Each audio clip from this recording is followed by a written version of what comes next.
शेनवारा दोनापावला एनओआयच्या एस.झेड. कासिम सभाघरांत गोंय सरकारा वतीन राष्ट्रपती रामनाथ कोविंदाचो नागरी सत्कार सुवाळो जालो। राष्ट्रपती कोविंद गोंयांत राष्ट्रपती जावन पयलेच फावट दौऱ्यार आयल्यात म्हण तांचो सत्कार सुवाळो आयोजीत केला। आरडीएक्स गोवा खातीर दोनापावलच्यान गौतम शिरोडकार। लौट के बहुत से कार्यक्रम हुए। मैंने कहा कि बिहार की नदियों का जल मांडवी और जुआरी में मिलाने की आवश्यकता नहीं पड़ी।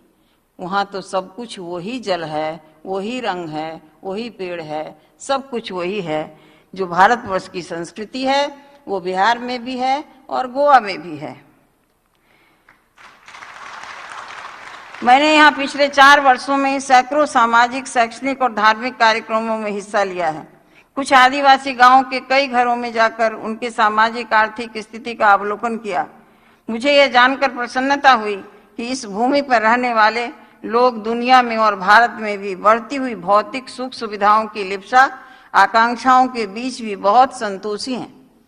भारतीय संस्कृति का एक सूत्र जीवन में संतोष का होना ही माना गया है। ऋषि मुनि और साधु संत आज भी संतोष धन का ही प्रचार प्रसार करते हैं। साईं इतना दीजिए जामे कुटुंब समाए, मैं भी भूखा न रहूं साधु न भूखा जाए। भारत भूचिया सिंधु तिरावर सुंदर माजा गोवा। ये गोवा,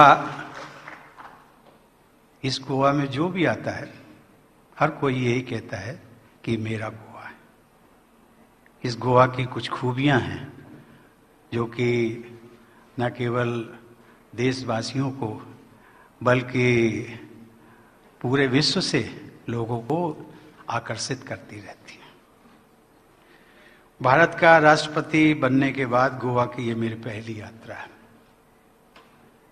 इस अवसर पर आपके उत्साह भरे स्वागत के लिए मैं आप सभी गोवा के निवासियों को बहुत बहुत धन्यवाद देता हूं।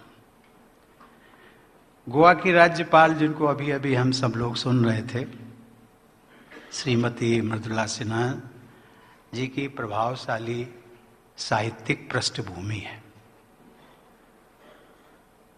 सार्वजनिक जीवन में उनका अपना लंबा अनुभव है।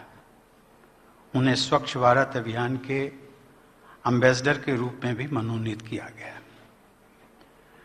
हमारे गोवा के यशस्वी मुख्यमंत्री, यहाँ के जिनको हम सन ऑफ द सॉइल कहते हैं, श्री मनोहर पर्रिकर जी ने देश के रक्षा मंत्री और राज्य के मुख्यमंत्री के रूप में अपनी कुशलता, व्यक्तित्व की सरलता और सबसे बड़ी बात यह है प्रामाणिकता के बल पर भारत में ही नहीं बल्कि पूरे विश्व फलक पर गोवा का गौरव बढ़ाया है।